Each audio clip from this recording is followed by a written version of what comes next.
ladies and gentlemen, the Chiefs might have a serious problem. What is up, ladies and gentlemen? Welcome back to ENT Football. Thank you guys so much for tuning into the channel. And we just had an amazing weekend of NFL football, and I wanted to make a video about, honestly, the thing that I've been thinking about the most this weekend, and I think the Chiefs might actually have a serious issue right now. Obviously, as we all know, the Chiefs lost 21-20 to the Lions last Thursday, and when I was watching that game, the number one thing that stood out to me about the Chiefs is the lack of actual impactful receivers that the Chiefs have right now. Obviously, coming into Thursday's game, it was a big question mark because Travis Kelce has a bone bruise in his knee and he wasn't going to play. And so the question mark going into Thursday was kind of like, which of the receivers on the Chiefs is going to be able to step up and fill the void left by Travis Kelce? And the answer was nobody. Nobody was able to fill the hole that Travis Kelce left by not being able to play in this game. And the Lions exposed that. And it's really interesting because normally when we're talking about the Chiefs, we're talking about how the defense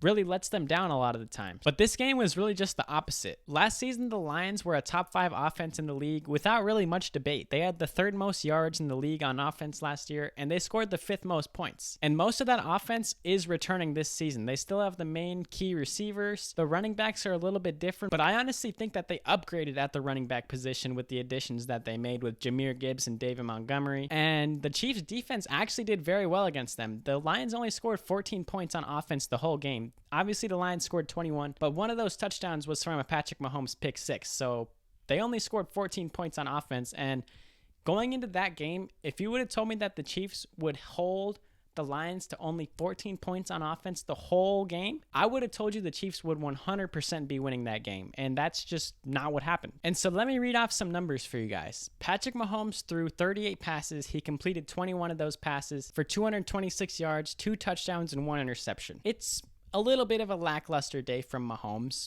but I'm not going to blame that on him. You know, like we said, the receivers just were not that good. So let me list you some of these stats from these receivers. Sky Moore, 0 receptions for 0 yards. MVS had the most receiving yards on the Chiefs with only 2 receptions for 48 yards. Justin Watson, a guy who you never really see have that much of an impact on the Chiefs, had the 2nd most receiving yards on the Chiefs with 2 receptions for 45 yards. And Kadarius Toney, I know a lot of the conversation about this game has been around Kadarius Toney because he was clearly the most glaring one. I mean, he had a couple passes that went through his hands and either he dropped it or it got caught by a Lions player for a pick 6. Like, Kadarius Toney, just by the optics, looked like he had a really, really bad game, which he did. He only had 1 reception for 1 yard.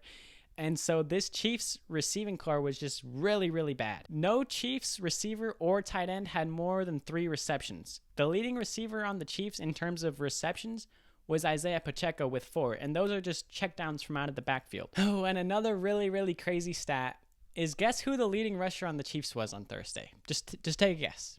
It was Patrick Mahomes. He led the team in rushing with 48 rushing yards.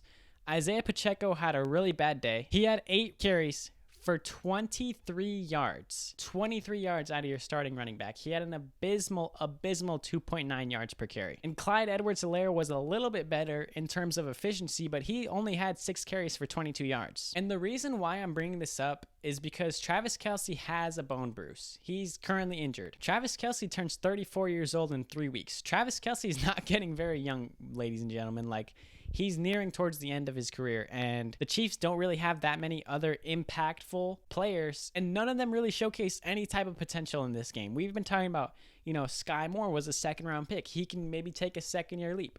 Didn't really showcase that in this game, and he had a ton of opportunity to showcase that. Kadarius Toney, we keep talking about how the Chiefs and Kadarius Toney was a really good match, and Kadarius Toney did nothing to prove that at all. Rashee Rice, who they selected in this past draft in the 2nd round, actually to me looked like the most promising young receiver on this team. He's the one who scored a touchdown. He looked decent.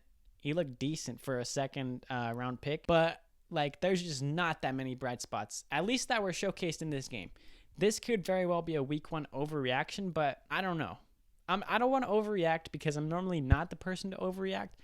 But what we saw in this game on offense from the Chiefs was just not what we normally see. And it could just be an off day. It could just be that these receivers are acclimating to playing without Travis Kelce, because Travis Kelce's injury was a really close to the game day type thing. Like, I think he bruised his knee a couple days before. So there wasn't that much practice reps with these receivers without Travis Kelce. Like, it could just be they were unprepared, but what I saw in this game didn't impress me at all, especially with how much opportunity these young receivers had the ability to showcase. And what really stands out is that when you look on the other side of the field and you look at the Lions offense, they had a lot of guys who really stood out. Obviously, Amon-Ra St. Brown, we know how good of a player he is. He really stood out. He had the touchdown, had some really nice plays. Josh Reynolds was a decent number 2 to Amon-Ra. Sam Laporta, the rookie tight end, also had a decent game for literally the first game of his NFL career. David Montgomery signed a decently large running back deal with them in the offseason, and although he wasn't the most efficient, he still imposed himself as a physical runner against the Chiefs. And Jahmyr Gibbs, he didn't have that much volume in this game, but what he did with that volume just impressed the heck out of me. Obviously, we've seen Jahmyr Gibbs for a couple years now in college,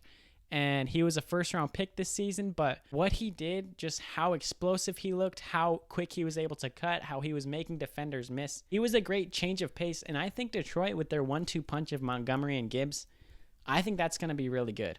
And then you compare that to the Chiefs. Like I said, nothing on the Chiefs offense just really wowed me at all. And so, like I said, this could probably hurt the Chiefs more in the short term, like next 2 to 3 weeks, than it will in the long term, but it is still a problem that I kind of wanted to come on here and talk about because these receivers just did not play very good whatsoever. Also, this is a very new setup on the ENT Football channel, and I did this to differentiate somewhat from the real-life NFL analysis from the fantasy football videos and content. So let me know what you think, because although this is just a subtle change, normally I'm sitting on a futon and standing up is something new, and although it's just, like I said, such a small change, it feels so much different as I'm recording this video right now. So let me know down in the comments below what you think about this. Leave me a comment down below, like the video, subscribe, comment what you think about the Chiefs receivers. Am I overreacting? Like I said, I think this could hurt them in the short term, but not that much in the long term, but teams could possibly exploit this issue with the Chiefs. And without further ado, ladies and gentlemen, thank you guys so much.